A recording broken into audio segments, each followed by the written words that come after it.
ya, ini kan terbuka, terlihat.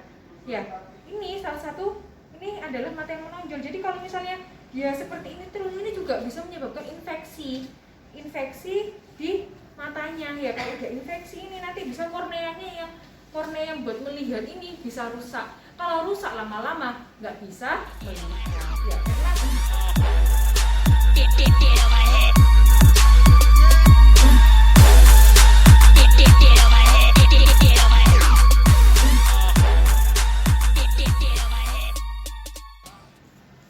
Assalamualaikum warahmatullahi wabarakatuh.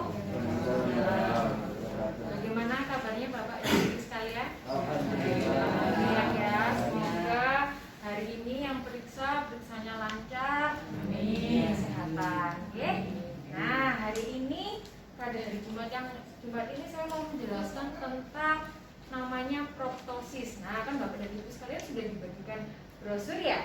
Nah, nanti kalau sambil baca-baca, nanti kalau misalnya kurang jelas boleh ditanyakan ya. Nah, apa sih proptosis itu? Ada yang tahu nggak proptosis? Mungkin di sini sudah ada yang pernah ke kamar 1 untuk periksa yang namanya dikasih tahu penyakitnya namanya proptosis. Ya, jadi proptosis itu adalah mata yang menonjol. Jadi orang awamnya itu bilangnya proptosis itu adalah matanya menonjol. Ya, jadi matanya tidak seperti orang normal. Jadi yang seperti blolok, bahasa Jawanya blolok. Bloloknya bisa salah satu atau dua-duanya. Jadi menonjol bisa salah satu atau dua-duanya, itu yang dinamakan proptosis. Ya. Nah, kok bisa sih terjadi proptosis? Nah, jadi proptosis itu bisa terjadi karena pertama, mata yang menonjol bisa terjadi karena pertama ada massa. Jadi massanya di kepala, ya. Atau bisa juga disebabkan karena adanya infeksi di bola mata. Jadi infeksi di bola mata yang menyebabkan matanya ini menonjol, itu juga salah satu penyebab dari mata yang menonjol. Jadi ibu dan bapak harus waspada nih. Kok mata saya kok menonjol ya? Kenapa ya? Salah satu menonjol tidak sejajar, antara mata satu dan mata kedua ini tidak sejajar. Itu harus dipertanyakan, harus dilihat kenapa. Itu harus jadi pertanyaan supaya bapak dan ibu segera ke rumah sakit. Ya. Atau bapak dan ibu juga ketemu misalnya bayi baru lahir, matanya menonjol, atau juga anak-anak yang matanya menonjol, salah satu atau kedua mata yang tidak sesuai dengan orang normal, harus bertanya-tanya di dalam dirinya. Ya, kenapa? Jadi kalau misalnya lihat keluarganya bisa disarankan untuk pergi ke rumah sakit. Kalau misalnya itu tetangganya pun juga nggak apa-apa, disarankan untuk pergi ke rumah sakit karena itu berarti ada sesuatu. Ya, bisa terjadi karena massa itu tumor, atau juga bisa terjadi karena infeksi. Ya. Nah, tadi sudah saya jelaskan ya penyebabnya proptosis karena inflamasi, yaitu peradangan. Ya. Kemudian karena tiroid, bapak dan ibu tahu penyakit tiroid ya. Jadi tiroid itu adalah penyakit dari sistem endokrin. Nah, penyakit tiroid itu salah satu tandanya adalah matanya menonjol. Ya, dua-dua biasanya. Jadi kalau tiroid itu matanya menonjol dua mata. Ya, kalau salah satu kemungkinan biasanya adalah massa. Ya. Kemudian tumor ganas orbita. Jadi tumor itu kan ada yang jinak, ada yang ganas. Ya, itu juga salah satu penyebabnya. Kemudian tumor metastasis. Tumor metastasis itu adalah tumor yang berasal dari penyakit kanker di tempat lain. Jadi kanker itu bisa juga menjalar ke mata. Ya, jadi kanker kalau yang ganas itu tumor yang ganas, misalnya ada di tumor payudara atau itu juga bisa menjalar ke mata, atau tumor di otak itu yang ganas juga bisa menjalarnya juga bisa ke mata. Ya. Kemudian selulitis orbita, jadi ada infeksi sampai matanya merah banget, kemudian sampai tidak bisa menutup, itu juga salah satu penyebab dari proptosis. Kemudian untuk pemeriksaannya yang pertama dari anamnesis ya. Jadi kalau misalnya seperti yang saya bilang tadi, salah satu penyebab proptosis atau mata menonjol kan adalah thyroid eye disease ya. Jadi kalau thyroid itu gejalanya pertama sering bergetar-getar. Jadi apa namanya, tangannya ini sering keringat dingin. Kemudian yang awalnya gendut kemudian tiba-tiba kurus, itu juga harus jadi pertanda, dan kemudian matanya menonjol. Nah itu juga harus jadi pertanda, itu adalah suatu thyroid eye disease ya. Kemudian kalau misalnya mata yang menonjol juga harus tanya, matanya menonjol itu mulai kapan, itu juga harus dipertanyakan. Kalau mata yang menonjolnya cepat, awalnya kecil, lama-lama tambah menonjol secara cepat, berarti itu kita berikan suatu keganasan ya. Jadi kalau sesuatu yang ganas itu pasti dia cepat progresivitas penyakitnya ya. Nah, yang dilakukan adalah pemeriksaan mata ya. Nah, jadi pemeriksaan mata yang dilakukan pertama adalah tetap dilihat dari tajam penglihatannya ya. Kenapa kok tajam penglihatan? Karena apakah sudah sampai ke kerusakan sampai ke saraf mata apa belum?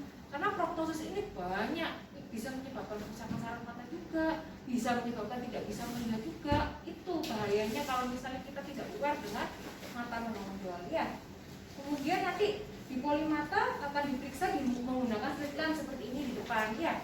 Kemudian diperiksa menggunakan Hertel. Hertel itu jadi untuk mengukur antara bola mata satu sama bola mata yang sebelahnya itu diukur. Normalnya tidak boleh lebih dari 2 perbandingannya ya. Jadi misalnya ukuran yang sebelah sini 16, kemudian di sini 21, itu berarti terjadi proptosis ya. Jadi normalnya itu 16 sampai 21 ya. Kemudian apa saja nanti kalau misalnya ke poli, kan misalnya sudah periksa ke poli. Kalau pada orang-orang mata menonjol akan diperiksa pemeriksaan laboratorium ya. Yang pertama bisa diperiksa darahnya, kemudian imunologinya, kemudian petanda ganas atau di foto. Dan dilakukan USG mata. Jadi USG itu bukan hanya di perut aja ya Bapak Ibu sekalian ya. Di USG itu juga dilakukan di USG mata. Jadi USG mata itu fungsinya apa sih? USG mata itu fungsinya untuk melihat bagian belakang bola mata. Pada retina yang kita bilang ya. Kemudian di CT scan, jadi foto. Nah, foto kepala untuk mengetahui adakah tumor apa enggak ya. Kemudian kalau misalnya ada benjolannya, itu juga biasanya kita lakukan biopsi ya. Nah, bagaimana penanganannya? Jadi untuk tata laksananya dari proptosis atau mata menonjol ya tergantung dari penyebabnya. Makanya kita harus tahu penyebabnya itu apa dulu ya. Nah, yang pertama penanganannya adalah menggunakan obat-obatan. Jadi ada yang menggunakan obat-obatan, ada yang pembedahan, ada juga yang kemoterapi.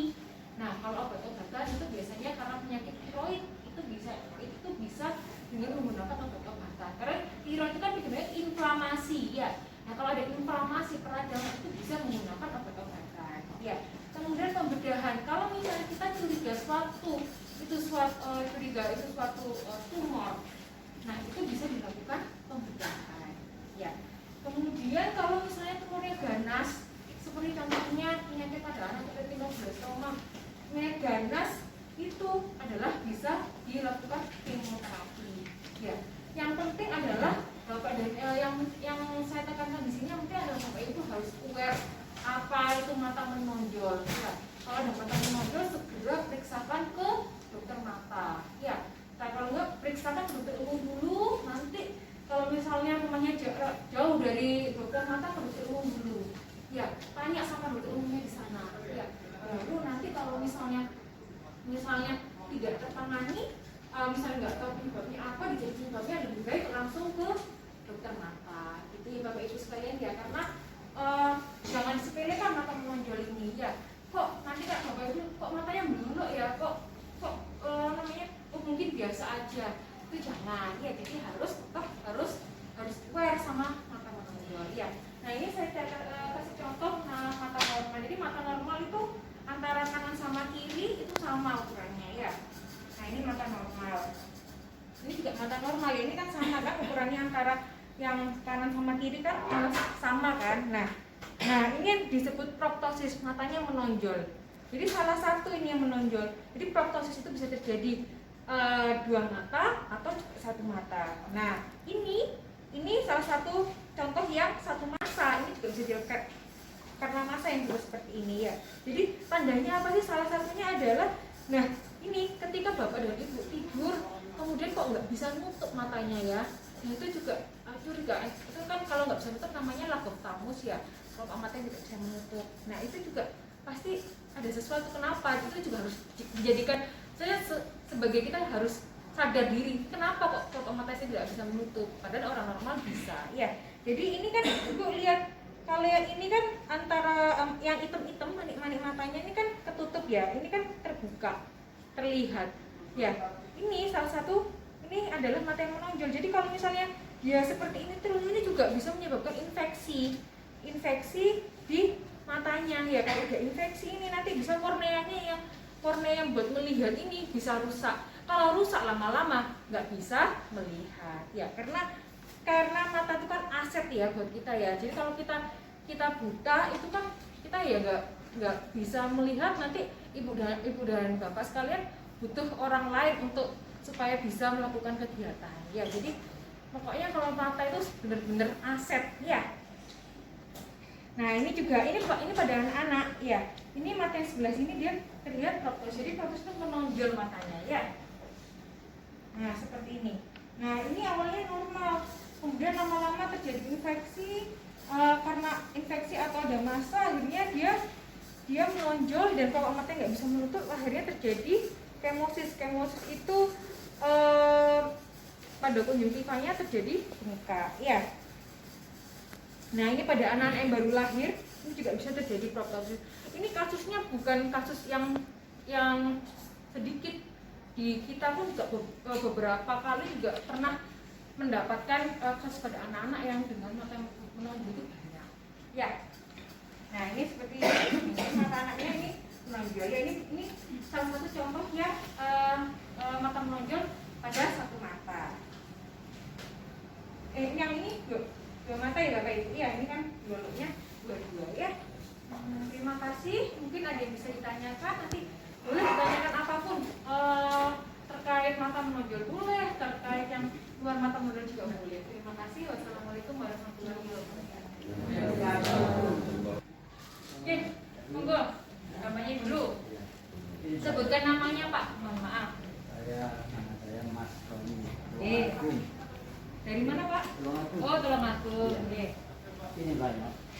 Mata saya itu yang kiri kan bisa, yang kanan kan normal. Untuk menjaga yang normal ini jangan sampai rusak atau tetap sehat terus, itu mungkin ada gimana caranya? Ada obat-obatan atau vitamin atau yang lain atau gimana? Ya, jadi matanya Bapak satunya kenapa ya Pak ya? Kalau boleh tahu. Katarak dan saraf kalau tidak salah. Oh, ya, karena kalau katarak, kalau misalnya kasusnya adalah katarak itu yang perlu kan lensanya ya.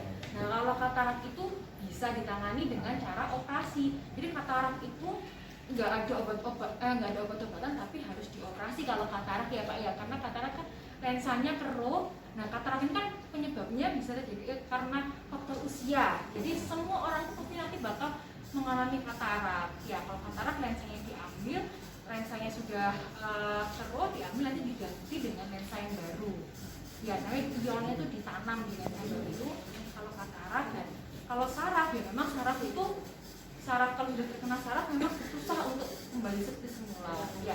Nah kita harus menjaga mata yang satunya, mata yang normal. Pertama, kalau misalnya sarafnya itu karena kencing manis, ya harus kontrol kencing manisnya supaya mata yang satunya ini tidak karena kalau kencing manis itu kan kenanya bisa kedua mata ya, tapi bisa kita cegah dengan ya kita harus kontrol dari buluh darah ya. Kemudian yang kalau misalnya terjadi misalnya kelilipan, misalnya ini sekaligus trauma ya, ini trauma misalnya pada mata yang sehat, satunya sudah rusak. Jangan kalau misalnya kena sesuatu, kena kelilipan atau kena apapun benda, jangan ditangani sendiri. Ya, jadi harus segera langsung ke dokter mata. Ya, karena kalau Bapak menangani sendiri, ya kalau membaik. Kalau misalnya memburuk, lah kodoai nanti dua-dua matanya bisa rusak. Karena kalau sudah rusak, ya udah rusak. Jadi ya udah tidak akan bisa kembali seperti normal kalau misalnya korneanya yang rusak. Jadi kalau ada sesuatu pada matanya segera periksakan ke dokter mata. Ya, yang keempat, rutin periksa ke dokter mata. Ya, 3 bulan sekali kalau misalnya normal, matanya normal 3 bulan sekali boleh. Tapi kalau misalnya mata sudah sakit kan bapak pasti rutin pasti ke dokter mata ya. Nah kalau di dokter mata kan nggak mungkin diperiksa cuma 1 mata, pasti kan 2 mata. Jadi kalau ada apa-apa pasti nanti akan kasih tahu seperti itu ya. Mungkin vitamin untuk manajer. Kalau vitamin semua makanan boleh dimakan ya. Vitamin kalau misalnya kering matanya bisa dikasih air mata buatan itu boleh ya. Tapi jangan beli obat mata sembarangan ya. Tapi harus tetap ke dokter mata dulu, nanti biar disarankan sama dokter matanya dikasih obat apa gitu ya, air mata buatan. Jangan beli obat mata sembarangan. Jadi ini kalau menjaga mata yang sehat, kalau misalnya terjadi sesuatu pada mata segera ke dokter mata ya. Jangan sampai menangani sendiri. Jangan tiba-tiba beli obat di luar kemudian matanya merah. Itu bapak pernah lihat matanya nyenyek karena kelilipan dikasih obat mata sendiri. Itu salah satu penyebabnya obat mata ini yang obat tetes mata namanya saya sebut merek ya, mohon maaf, Sitrol misalnya. Kan sering kan bapak bilang itu pak pasti sudah tahu namanya Sitrol. Itu bahaya ya. Kalau tidak ada indikasi, kalau misalnya mata merah dikasih itu dan ibu dan bapak nggak ngerti itu korneanya itu bersih apa enggak, itu akan membahayakan ya. Mungkin itunya. Oke.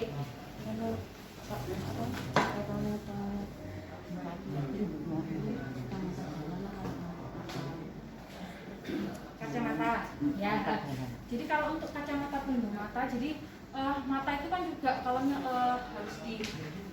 harus dari sinar matahari ya. Jadi kacamata cukup kalau kacamata pelindung saja. Ya, jadi kalau bapak dan ibu ada yang kerja di sawah, jangan lupa pakai kacamata ya kalau bekerja ya. Ya memang mungkin rasanya aneh ya, tapi kan untuk melindungi mata kita, kesehatan kita kan juga gitu. Intinya itu kalau di mata itu harus sadar diri. Dan sama penyakit apapun juga harus sadar diri, karena kalau kita nggak sadar, kemudian kalau kita percaya dengan hal-hal yang sudah menjadi menjadi kebiasaan, kemudian percaya dengan hal itu dan yang itu berbeda sama dokter mata, ya pasti nanti ya. Mungkin ada yang mau tanyakan lagi ya. Mau tanya, saya itu kalau perjalanan itu kena debu itu mata saya kan sering itu bredos gitu. Terus mari gitu tak kasih sindesitrol gitu, obat sindesitrol. Ya. Baru enakan. Nah itu, tadi kan saya sudah sebutkan kan namanya sindesitrol ya. Mungkin mata merah atau kelilipan enak dengan sindesitrol. Akhirnya ibu dan bapak akan beli sendiri kan yang namanya sindesitrol. Tapi nanti lama-kelamaan kok saya nggak bisa, karena bola mata saya kok nyok-nyok ya. Kemudian kok saya melihatnya hanya lurus saja tapi seperti terlalu ngaduk, itu nanti lama-lama jadi namanya glaukoma. Jadi sindesitrol itu kalau dipakai sembarangan, tidak sesuai dengan anjuran dokter, itu juga bisa menyebabkan glaukoma. Jadi sindesitrol itu nggak boleh dipakai lama-lama. Ya, sindesitrol itu pertama bisa menyebabkan glaukoma. Ya, kedua bisa menyebabkan kalau misalnya ada matanya merah yang saya bilang tadi, putus, jadi atau nenek matanya. Jadi kalau misalnya seperti itu, bapak ibu seperti itu misalnya tidak enak matanya, nggak apa-apa. Kalau artificial tears itu tidak apa-apa, tidak masalah. Ya, artificial tears air mata buatan itu tidak masalah dikasihkan ke kita, maksudnya kita kasih sendiri itu nggak masalah. Kalau bisa belinya yang tidak ada bahan pengawetnya. Jadi membedakan obat yang ada bahan pengawet, kalau obat mata ya, yang ada bahan pengawet sama enggak itu beda. Kalau yang botolnya besar itu ada bahan pengawetnya. Tapi kalau yang kecil-kecil kan ada kan kadang-kadang dikasih yang kecil itu nggak ada bahan pengawetnya. Ya, nah, mungkin ada yang tanyakan lagi ya, satu pertanyaan lagi terakhir ya. Mata saya ini kan belum dipasang lensa dokter. Ya. Terus tapi kalau saya kadang-kadang jalan-jalan sepedaan, itu kadang-kadang terotos air. Terus di rumah saya kasih retreat induk. Itu boleh apa enggak? Nggak apa-apa Pak, jadi itu kan termasuk air mata saya ya lah. Itu nggak apa-apa dikasih kita. Gitu. Iya. Memang habis operasi itu memang salah satu risikonya kan Bapak kan berarti habis operasi ya. Iya. Nah habis operasi salah satu risikonya adalah dry eye. Jadi matanya kering itu otomatis kan adalah risiko operasi ya. Itu matanya jadi kering itu nggak apa-apa dikasih air mata ya. Mungkin ini karena waktunya juga sudah mau pelayanan. Ya, mungkin kalau misalnya nanti ada yang mau ditanyakan lagi Bapak dan Ibu sekalian, bisa ditanyakan langsung ke dokternya masing-masing di polinya masing-masing ya. Mungkin kalau misalnya saya ada salah, saya mohon maaf. Tentunya semoga kita tetap diberikan kesehatan dan selalu menjaga matanya mata Bapak dan Ibu sekalian ya. Terima kasih. Wassalamualaikum warahmatullahi wabarakatuh.